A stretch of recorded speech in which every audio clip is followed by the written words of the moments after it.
To convert mixed radicals into entire radicals, you're going to do the opposite process. So instead of taking pairs out of the radical sign, you're going to be putting pairs under the radical sign. So for the first one, because we have this coefficient of 4 out front, we're going to put 2 of them under the radical sign.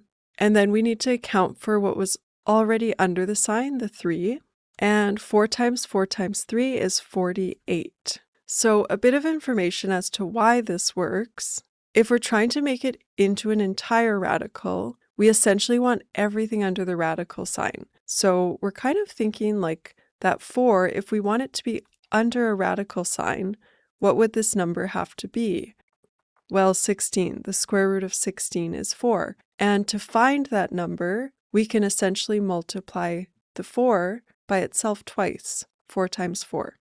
To change the next one into an entire, we're going to put 2 6s underneath, along with the original 5, and that comes out to 180.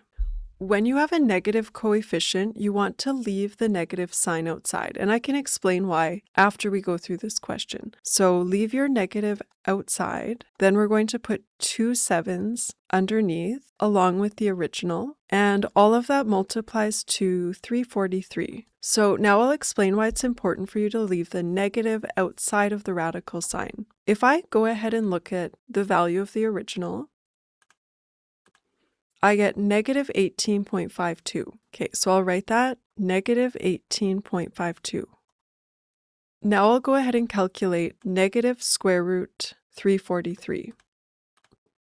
And you'll see that we get the exact same thing. Now let's see what would have happened if I had put negative 7 underneath. You'd get negative 7 multiplied by negative 7 multiplied by 7. And when you multiply these together, you would get 343. And if I calculate that, you'll see that comes out to positive 18.52, which is not the same value as the original. So that basically means that putting the negative in is going to make the value different. So that's why you want to keep it out front. For D, I'll go ahead and multiply 0.25 under the radical twice and multiplied by that 48. Multiplying this out, you would get 3, so square root 3. For the next one, same idea, but we're putting a fraction in. So 3 over 4 multiplied by 3 over 4 multiplied by 32. So I'll just put this over 1 to indicate multiplying fractions.